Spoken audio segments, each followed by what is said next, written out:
I'm Gwen Preston of Resource Maven. We're here at the Metals Investor Forum in Vancouver in September, and I'm joined by Brian Fowler of Northstar Gold. You may not have heard of Northstar Gold before because it is still private, but you're in the process of going public. So let's talk about that process a little bit. I feel like Northstar is doing a great job. 10 years as a private company meant that the company had a bunch of shares out, but took a hard look at it and decided to really create a vehicle that's positioned to have success in the market. Exactly. No.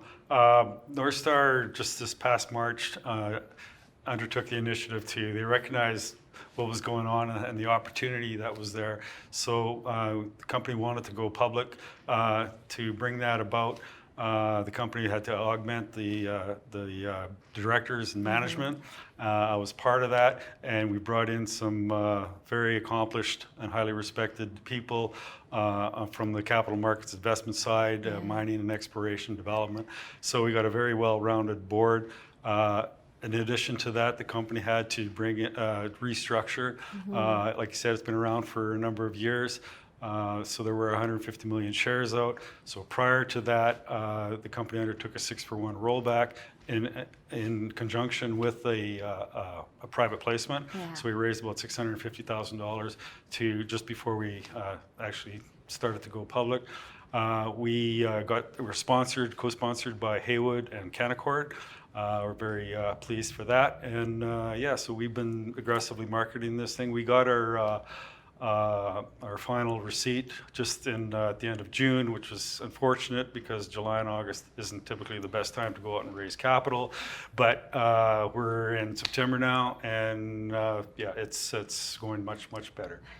So now you have a tight vehicle, so it'll be a limited number of shares, so sort of 40 million if you raise the amount that you're aiming for, which is like the $3.5 million range, right? Exactly, yeah.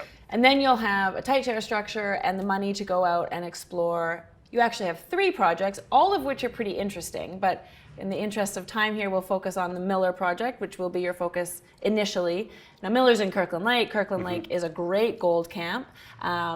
Since you're the geologist here, explain a little bit about why Kirkland Lake is so interesting, and then, of course, why that makes Miller look interesting to you. Okay. Yes, we're in northeastern Ontario, Kirkland Lake Camp. That camp itself has produced over 25 million ounces of gold from 7 mines in the past 100 years or so. Right. So the endowment is amazing. The structures that control gold at Kirkland Lake, there are ancillary structures that go through the Miller property, which is 18 kilometers to the southeast. And so we've got the similar structures and similar geology. And the Miller property is actually overlies a historic mining camp, the old Boston Creek mining camp. So in the early 1900s, it was fairly active. Right. There's 11 shallow shafts on the property, and the focus was Kirkland-style gold telluride quartz veins. Right. And this is a unique thing for the Miller property, is that it has that style of mineralization, which is what exactly what they're mining up at South Macassa. Exactly. Yeah. Exactly. So that's huge.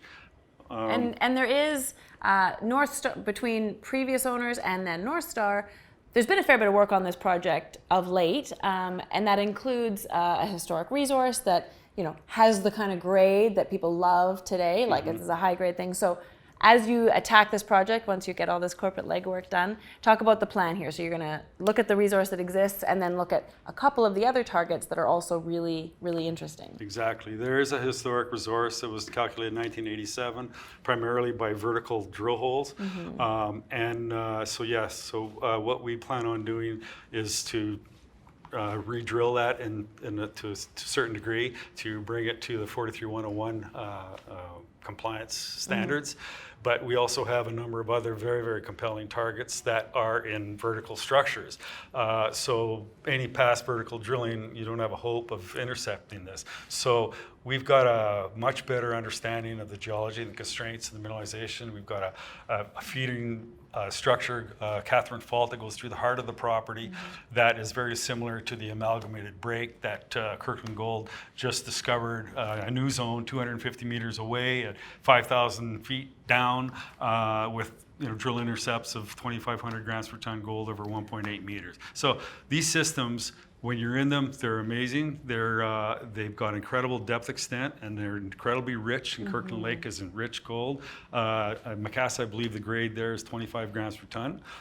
So these are very special deposits, and having the similar geological characteristics and constraints on the Miller property, plus Miller has never really been explored at depth, it's just, it's just an excellent opportunity. You're pretty excited to get I the am. corporate work done and get out there and do the geology. Absolutely. We're fully permitted. We've got boots on the ground.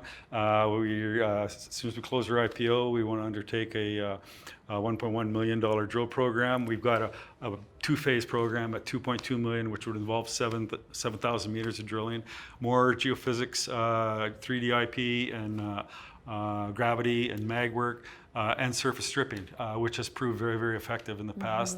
And it shows all of these high vertical structures that are not only in the volcanics and where our current resource is, but we also have 3 cyanide intrusions that come and centered in the whole property. And these are dead ringers for the cyanide that all the gold came from at Kirkland Lake. And it's also similar as Sigma Lamac, where you've got similar kind of structures, and Integra went in there and discovered these vertical structures going through there that carried all the gold and made the difference. And all the drilling at Miller has mostly been vertical, so we know those structures. Exactly. So we know those structures are there. We just have to approach it differently, and that's what we're going to do. It's exciting stuff. Good luck on the rest of the corporate side, and I look forward to keeping up with the story once the news starts to flow. Thank you so much. Thanks. Gwen.